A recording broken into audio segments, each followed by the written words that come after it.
ውድ የአካውንቲንግ ቲፕ ተከታታዮቻችን እንደዚሁም በቴሌግራም በቲክቶክ እና በፌስቡክ እንደዚሁም በዩቲዩብ የምትከታተሉ እንደምን አላችሁ? ባለፈው የአካውንቲንግ ኤግዚት ኤግዛሞችን አብረን መስራት ጀምረን ነበር። አሁንም እሱም በመቀጠል ሶስተኛ ጥያቄ ወይም ደግሞ ፋይናንሻል አካውንቲንግ ፓርት 2 ሶስተኛ ጥያቄ አብረን እንሰራለን ማለት ነው። እቺ ዲፕሌሽን ነው። ዲፕሌሽን ማለት የናቹራል ሪሶርሶች ዲፕሌት ያደርጋሉ። እንደሚታወቀው ናቹራል ሪሶርስ ዲፕሌት ሲያደርጉ እንዴት ካልኩሌት ይደረጋሉ የሚለውን አንድ ኤግዚት ኤግዛም ላይ የመጡ ጥያቄዎች አሉና ከዛ ውስጥ አንዱን ነው የኔ ካምፓኒ purchased land containing estimate of 1 million tons of the ore for the cost of 10,500,000. The land without ore is estimated to be worth 500,000. During its first year of operation, the company mined and sold 300 tons of ore. What is the amount of depletion expense that የኔ ካምፓኒ should record for the year ይላል ማለት ነው። ስለዚህ ምንድነው ማለት ነው? የሆነ መሬት ይገዛል ማለት ነው። የኔ የሚባል ካምፓኒ ምንድነው 1 ሚሊዮን አይረን ኦር ያለው መሬት ይገዛል። እሱንም የሚገዛው በስንት ነው? በ10 ሚሊዮን 500 ሺህ ነው ማለት ነው። ከዛ ውስጥ ላንድ ምንም ኦር የለውም ወይም ደግሞ አይረን የለውም ተብሎ የሚገመተው ደግሞ 500 ሺህ በሳልቬጅ ቫልዩ የምንወስደው ነው። በዛ ውስጥ መጀመሪያ ዓመት ላይ ቆፍሮ ያገኘው የ300 ሺህ ቶን የሚሆን ነው ማለት ነው ያገኘው። ስለዚህ የዚህኛውን ዲፕሌሽን ስሩ እያልን ነው ማለት ነው። ዲፕሌሽኑን ከመስራታችን በፊት የዚህኛው ምርጫ ላይ ያሉት ምን ናቸው የሚለውን ነው።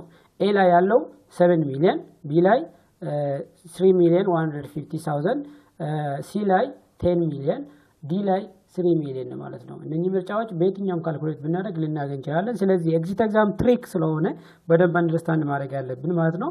ዲፕሌሽን ካልኩሌት የምናደርገው እንደ ዲፕሪሲዬሽን ነው። እንደ ዲፕሪሲዬሽን ስለሆነ ዲፕሪሲዬሽን ካልኩሌት የምናደርገው ምንድነው? ኦሪጂናል ኮስቱ 10,500,000 ከዚህ ሳልቬጅ ቫልዩ 500 ሺህ ነው። ስለዚህ 10 ሚሊዮን ነው ማለት ነው ዲፕሌት የሚያደርገው ማለት ነው። ዲፕሌሽን ሬት ካልኩሌት ለማድረግ ደግሞ ዩኒት ኦፍ ፕሮዳክሽን 1 ሚሊዮን አለ። ስለዚህ 10 ሚሊዮን ለ1 ሚሊዮን ሲናካፍል እያንዳንዷ ቶን ላይ ዲፕሌት የምታደርገው 10 ፐር ቶን ነው ማለት ነው። 10 ብር ፐር ቶን። ስለዚህ መጀመሪያ ዓመት ላይ 300 ቶን ነው ፕሮዲዩስ ያደረገው። 300 ቶንን በ10 ስናባዛ 3 ሚሊዮን እናገኛለን። ይሄ ምርጫ ዲ ላይ ያለ ነው ትክክለኛ መልስ የሚሆነው ማለት ነው። እናንተም ቼክ ማድረግ ትችላላችሁ። መልሳችሁን ኮሜንት ላይ ጻፉልኝ። እናመሰግናለን ማለት ነው። አራተኛው ጥያቄ ነው። አራተኛው ጥያቄ ምን እንደሚል ይሄ እንግዲህ እንዳትረሱ እንዳትዘናጉ 2015 ላይ ወይም ደግሞ መጀመሪያ አካባቢ የመጣ ኤግዚት ኤግዛም ነው ማለት ነው። መጀመሪያ ዓመት ላይ የመጣ ኤግዚት ኤግዛም ነው። ልጆች በጣም የወደቁበት ልጆችን በጣም ያስቸገረ ኤግዚት ኤግዛም ነው ማለት ነው። ስለዚህ አራተኛውን እንየው። አራተኛ ጥያቄ ካሽ እንደ ካሽ ኢኩዊቫለንት ሪፖርቲንግ ነው። ይሄ ደግሞ ምንድነው? ፋንዳሜንታል ኦፍ አካውንቲንግ 2 አካውንቲንግ 1 ቻፕተር 5 ላይ ካሽ ነው የምናገኘው ማለት ነው። The company has cash in bank of birth 20,000, restricted cash in the separate account of birth 6,000, and the bank overdraft in the account as another bank of birth 2,000. The company should report cash of ስንት ነው ሪፖርት የሚያደርገው ነው። ስለዚህ ባንክ ላይ ያለው 20 ሺህ ነው ሪስትሪክትድ ካሽ ማለት ነው። እንደዚሁም ሪስትሪክትድ ካሽ 6,000 ያለው ባንክ ኦቨርድራፍት ደግሞ 2,000 ነው ያለው። ስለዚህ ካሽ እና ካሽ ኢኩዊቫለንት የትኛውን ምን አይል ነው ሪፖርት የሚያደርገው ያለው ማለት ነው። ስለዚህ ምርጫውን እንየው እስቲ። ምርጫው ስንት ይላል? አብረን እንየው። ምርጫውን ለማየት ኤ ላይ 26,000፣ ቢ ላይ 18,000፣ ሲ ላይ 20,000 እንደዚሁም ዲ ላይ 24,000። መልሱ 18,000 ነው የሚለው። ለምንድነው 18,000 የሚሆነው ለሚለው ደግሞ ነው ኤክስፕላኔሽን ላይ restricted cash is not available for general use and it is often reported as of non-current asset if the restriction is for the long term. ለረጅም ጊዜ የሚቆይ ከሆነ ካሽ እና ካሽ ኢኩዊቫለንት ላይ ሆነ ይችላል ማለት ነው። ባንክ ኦቨርድራፍት is short term liability። ባንክ ኦቨርድራፍት ነው ደግሞ አጭር ጊዜ liability ነው which occurs at the bank other than where the company has a positive balance. It is not noted against the cash balance. cash balance ላይ ይሄም ሪፖርት አይደረግም። Therefore the cash reported is only cash in the bank. 20,000 however provided calculation means 20,000 minus 2,000 which is 80,000. Suggest that the exam follows the practice of netting overdraft against the balance. ስለዚህ 18,000 ቢ ላይ ያለው መልስ ይሆናል ማለት ነው። እናንተ ወደኋላ ሄዳችሁ ፕራክቲስ ማድረግ ትችላላችሁ። በደንብ ቼክ አድርጉ። ይሄ ጥያቄ እንዴት መጣ ከየት መጣ የሚለውን እንደዚሁም የ16ም የ17ም ከየት እንደመጣ ፕራክቲስ ማድረግ ትችላላችሁ። ያግዛችኋል ብዬ ስላሰብኩ እነኚህ ጥያቄዎች ፕራክቲስ አድርጉ። አምስተኛ ጥያቄ ስለ ፋይናንሻል አካውንቲንግ አብረን ነው። አምስተኛ ጥያቄ ምንድነው የሚለው አኩራል አካውንቲንግ ነው። አኩራል አካውንቲንግ ማለት እንግዲህ አካውንቲንግ ሲስተም አኩራል እና ካሽ ቤዚስ ነው ማለት ነው። if you accrued utility expense of 5000 is not recorded, which of the following is correct? accrued ማለት ምን ማለት ነው? accumulated ማለት ነው። accumulated የሆነ ዩቲሊቲ ኤክስፔንሶች ሪከርድ ካልተደረጉ ምንድነው ሀፔን የሚያደርገው ነው? the expense will be overstated, liability will be understated, owner's equity will be understated, እንደዚሁም net income will be understated ይላል። ስለዚህ እነኚህ ጥያቄዎች 5000 የሆነ ዩቲሊቲ ኤክስፔንሶች ሳይመዘገቡ ከቀሩ ምን ሀፔን ያደርጋል? ይሄ በጣም አናላይቲካል ስኪል የሚጠይቅ ነው ማለት ነው። ምንድነው ሀፔን ሊያደርግ የሚችለው የሚለው ጥያቄ ለመመለስ መልሱ ቢ ላይ ያለው liability will be understated። liabilityያችን ምንድነው የሚሆነው? understated ይሆናል። ለምንድነው? ለዩቲሊቲ የከፈልነው ክፍያ ሳንመዘግብ ቀረን ይያለ ነው ማለት ነው። the required adjusting entries debit utility expense credit accrued expense payable. if this entry is not made, ይሄ ካልተከሰተ ኤክስፕላኔሽኑ ላይ the expense are understated not overstated። ኤክስፔንሳችን ምንድነው የሚሆነው? understated ነው የሚሆነው ማለት ነው። ስለዚህ ኤክስፔንሳችን understated ሆነ ማለት ደግሞ ምንድነው? ፕሮፊታችን overstated ይሆናል ማለት ነው። liability are understated because the obligation is not recorded። liabilityያችን ደግሞ ምንድነው የሚሆነው? understated ይሆናል ማለት ነው። because expense are understated, net income is overstated። ቅድም እንዳልኳችሁ net incomeአችን ወይም ደግሞ ፕሮፊታችን ከፍ ይላል ማለት ነው። because net income is overstated, owner's equity is overstated as it is closely to retained earnings። ስለዚህ ትክክለኛው መልስ የሚሆነው ምንድነው? ቢ ላይ ነው። ይሄ አናላይቲካል ስኪላችን በደንብ ይጠይቃል፣ በደንብ ይፈታተናል። ስለዚህ እንደዚህ አይነት ጥያቄዎች ካጋጠማችሁ በደንብ ቁጭ ብላችሁ አንደርስታንድ ማድረግ ይጠበቅባችኋል ማለት ነው። እንደዚሁም እያንዳንዱን ጥያቄ ከዚህ ከጎረቤት ሊመጣ ስለሚችል እንደዚሁም ከአካባቢ ሊመጣ ስለሚችል በደንብ እንድታነቡ አበረታታችኋለሁ። ወደ ጥያቄ 6 እንሂድ። ጥያቄ 6 ደግሞ ስለ ኢንቨንተሪ ነው የሚያወራው። ኢንቨንተሪ እንግዲህ ብዙ ቦታ ላይ እናገኝ እንችላለን። ፋይናንሻል ማኔጅመንት ውስጥ እናገኛለን። እንደዚሁም ፋንዳሜንታል ኦፍ አካውንቲንግ 2 ውስጥ ቻፕተር 1 ላይ እናገኛለን ማለት ነው። አካውንቲንግ ፎር ኢንቨንተሪ የሚለው which of the following should not be included in physical inventory of the company? physical inventory of company ውስጥ የማይገኘው የትኛው ነው ማለት ነው? good in transit bought from another company with FOB shipping point term. B, good held on consignment from another company. C, good shipped on consignment to another company. D, good in process. የትኛው ነው መልስ የሚሆነው? እስቲ እናንተ ፕራክቲስ አድርጉ። እስቲ እናንተ ቼክ አድርጉት ይሄንን ጥያቄ የትኛው መልስ እንደሚሆን ቼክ አድርጉ። እኔ መልሱን እነግራችኋለሁ። መልሱ የትኛው እንደሆነ እዚሁ ፕራክቲስ እያደረግን ስለምንሄድ ማለት ነው። ከጊዜያችን ጋር ለመሄድ እናንተ ቁጭ ብላችሁ እያንዳንዱን ፕራክቲስ አድርጉ ማለት ነው። መልስ የሚሆነው የትኛው ላይ ያለ ይመስላችኋል? ቢ goods sold on consignment from another company። ለምንድን ነው እንደዛ የምለው? እያንዳንዱን ኤክስፕሌን ለማድረግ ሞክሬያለሁ። FOB shipping point ማለት ነው the buyers own the goods while in transit። ይሄ ማለት ገዢው ትራንዚት ላይ ያለ ኦን ያደርጋል። they should be including the buyers inventory። ስለዚህ ባየርሱ ሪከርድ ያደርጋል ማለት ነው። ቢ ላይ ያለ ደግሞ goods on consignment። good on consignment ማለት these goods are held by the company or consignee but are owned by another party or the consignor. the consignee does not include them in their inventory። consignee ማለት ባየሮች ናቸው ማለት ነው። ስለዚህ good on consignment ማለት ማን ነው? የሚሸጠው ሰውዬ ነው ማለት ነው። ሆልድ ያደርግ ያለው ስለዚህ ባየሩ ሆልድ ያደረገም ስለዚህ ኢንቨንተሪው ላይ ሪከርድ አያደርግም ማለት ነው። good shipped on consignment, the company still owns these goods until sold by the consignee, so they should be included in its inventory። ኢንቨንተሪው ላይ ሪከርድ ይደረግ ይችላል። goods in process, these are the part of the company's manufacturing industry። የማኑፋክቸሪንግ ኢንዱስትሪዎች ሪከርድ የሚያደርጉት ፓርት ስለሆነ ኢንቨንተሪያቸው ላይ ይመዘገባሉ። ትክክለኛው መልስ የሚሆነው ቢ ላይ ያለው ነው ማለት ነው። እናንተም ተፈላሰፉበት፣ በደንብ ጥያቄዎችን አሰላስሉ። ኢንቨንተሪ ፓርቶች ላይም ኤግዚት ኤግዛም አሉ ማለት ነው። ስለዚህ እንዳትረሱ። አመሰግናለሁ። ሼር እያደረጋችሁ ላይክ እያደረጋችሁ ኮሜንት እያደረጋችሁ እንደሆነ ተስፋ አደርጋለሁ። እስቲ ቀጣይ ጥያቄ ደግሞ እንየው። ጥያቄ 7ኛ እንደዚሁም 2015 ላይ ከመጡት ጥያቄዎች ውስጥ ጥያቄ 7 ካሽ ፍሎ ፍሮም ዘ ከስተመርስ አይታችኋል። ካሽ ሁለተኛ ጊዜ እየተመለሰች ነው ማለት ነው። On December 31, 2022, the Diamond Company reported net income of bird 50,000 and the sales of bird 200,000. The company also reported beginning and ending account receivables at bird 20,000 and a bill 25,000 respectively.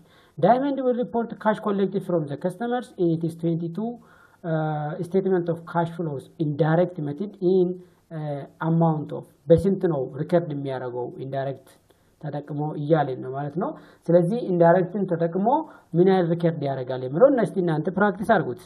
እናንተ እስቲችን ጥያቄ በደንብ ተፈላሰፉበት። እዚህ ጋር ምርጫዎቹ 205,000 0 195,000 245,000. The exact answer is 195,000. How? Increasing the account receivable means that not all sales are collected in cash. ማለት account receivablችን ጨመረ ማለት ካሻችን ሙሉ በሙሉ ሪከርድ ተደረገ ማለት አይደለም። ስለዚህ the cash collected from the customer is calculated as sales plus decrease in account receivable or net or increase in account receivable ማለት ነው። cash collected is equal to 200,000 minus 25,000 minus 20,000 which is 200,000 minus 5,000 which is ber 195,000. ይሄንን በደንብ እናንተም ቼክ ማድረግ ትችላላችሁ ማለት ነው። ጥያቄ ነምበር 8 ከማየታችን በፊት ሼር አድርጉ፣ ላይክ ኮሜንት አድርጉ፣ እንደዚሁም ሰብስክራይብ በማድረግ ጓደኞቻችሁ መጥቶ እንዲቀላቀሉ አብረን ፕራክቲስ እንደምናደርግ ተስፋ አደርጋለሁ። አመሰግናለሁ። ጥያቄ ነምበር 8 the allowance for doubtful accounts ይሄም እንግዲህ አካውንት ሪሲቨብል ነው ማለት ነው። ስለዚህ ፋንዳሜንታል ኦፍ አካውንቲንግ 1 ቻፕተር 5 6 አካባቢ ማየት ትችላላችሁ። Southern Ltd uses the allowance method of accounting for uncollectible. Analysis of the long and outstanding balance of BER 500,000 expected from the customer Z reveals that the amount will not be collected because of disappearance of the customer following bankruptcy. The correct journal entries ይሄ 500,000 ወስዶ customer Z ጠፋ ይላል። ስለዚህ ባንክራፕሲ ስላጋጠመው የዚህ ካምፓኒ አያገኝም ማለት ነው። 500,000 ኦሬዲ allowance methodን ተጠቅመን እንዴት ሪከርድ እናደርጋለን እያለ ነው። እስቲ ምርጫውን እንየው። ምርጫ ላይ ምን እንደተጻፈ አብረን እንየው፣ ተከታተሉን። debit bad debt expense and the credit allowance for uncollectible 500,000. debit allowance for uncollectibles and the credit account receivable by 500,000. debit bad debt expense and the credit account receivables by 500,000. debit allowance for uncollectibles and the credit bad debt expenses 500,000. የትኛው ይሆናል? እናንተ ፕራክቲስ አድርጉ፣ እናንተ ቼክ አድርጉ። እስቲ እኔ መልስ ይሆናል ብዬ ያሰብኩትን ትክክለኛው መልስ ይሆናል ብዬ ያሰብኩትን አስቀምጬላችኋለሁ። ጥያቄውን መልሱን እንደሚከተለው አሳያችኋለሁ። ጥያቄው ላይ መልስ የሚሆነው debit allowance for uncollectible and credit account receivable 500,000 የሚሆነው ትክክለኛ ነው ማለት ነው። under allowance method explanation ላይ the estimated bad debt expense is recorded periodically with debit to bad debt expense and credit to allowance for doubtful account ይላል። when the specific account is identified as uncollectible it is written off by debiting allowance for doubtful account and crediting account receivables.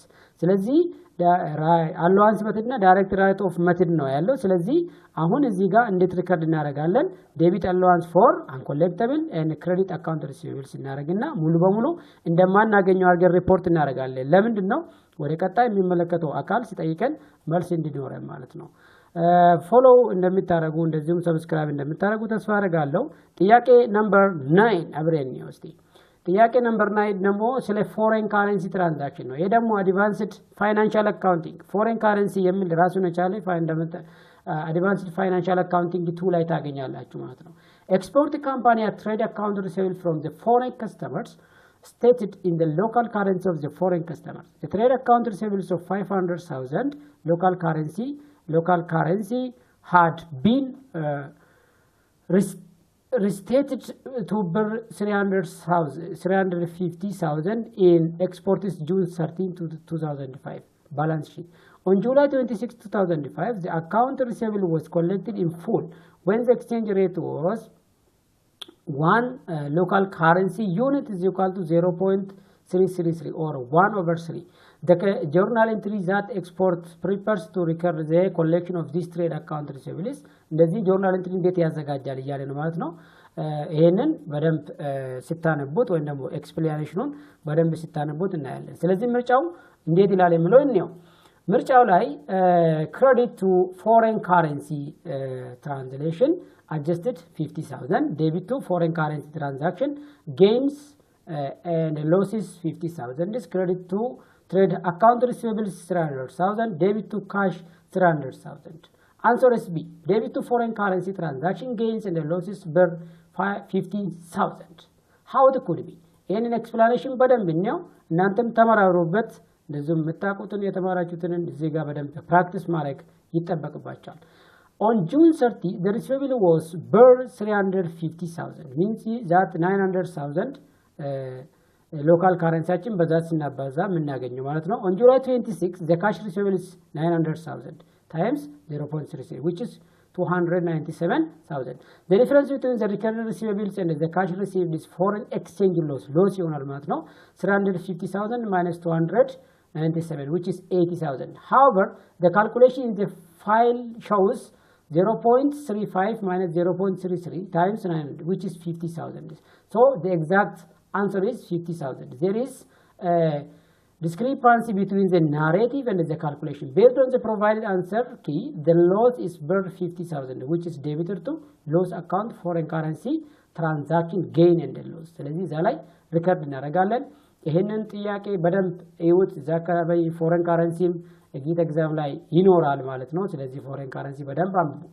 የመጨረሻው እንደዚሁም ዘጠነኛ ላይ ያለው ደብል ዲክላይኒንግ ባላንስ ዲፕሪሺየሽን ነው ማለት ነው። ዲፕሪሺየሽን ካልኩሌት ለማድረግ ደግሞ ፋንዳሜንታል ኦፍ አካውንቲንግ 2 ቻፕተር 2 ቅድም ዲፕሌሽን የሰራንበት ኤሪያ ላይ ማለት ነው ጥያቄ ሶስተኛ ላይ ያየነውን ይመስላል ማለት ነው። ABC company purchased a piece of equipment on January 1, 2012. The equipment cost is 60,000 and has estimated life of 8 years and the salvage value of 8,000. What was the depreciation expense for the asset for 2030 under double declining balance method? ይሄ እንግዲህ ከዛ ነው የምናገኘው ማለት ነው። እያንዳንዱ ጥያቄ ኮስቱ 60,000 ነው። ኤስቲሜትድ ላይፉ 8 ዓመት ነው። እንደዚህ ሳልቬጅ ቫልዩ 8 አለው ማለት ነው።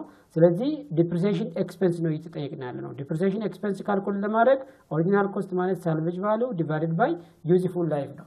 ስለዚህ እየተጠየቅን ያለ ነው ምንድነው ግን ደብል ዲክላይኒንግ ነው። ደብል ዲክላይኒንግ ለማለት ደግሞ ምንድነው ሬቱን ነው ካልኩሌት ማድረግ ያለብን ማለት ነው።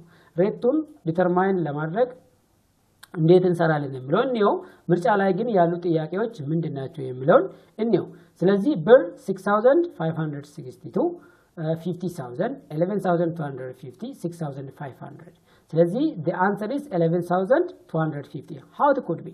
Explanation. Double declining balance rate is 1/8 times 2 ማለት ነው 25%. 1/8 times 2 25%. 2012 depreciation is 60,000 times 25, which is 15,000. The book value as the index 2012 መጨረሻ ላይ 45,000 ነው ማለት ነው። 60,000 ላይ 15,000 ሲንቀንስ 45,000 ይቀራል። ስለዚህ depreciation for the second 2030 ሁለተኛ ዓመት ላይ ደግሞ 45,000 ሲባዛ 25%, which is 11,250. The correct answer is choice C. The next question and the last for financial accounting, question number 10. ምን ይላል? እስቲ ተፈላሰፉበት። እነኚህ ጥያቄዎች እናንተ በደንብ ፕራክቲስ አድርጉ። በተለያየ ዘዴ ሊመጣባችሁ ይችላል። ስለዚህ መጨረሻ ላይ ምንድነው ኮስት ኤንድ ማኔጅመንት አካውንቲንግ የሚለው እናያለን። ቀጣይ ለማየት እናንተ ሰብስክራይብ እንደ ሼር ባርጉ አበረታቱን።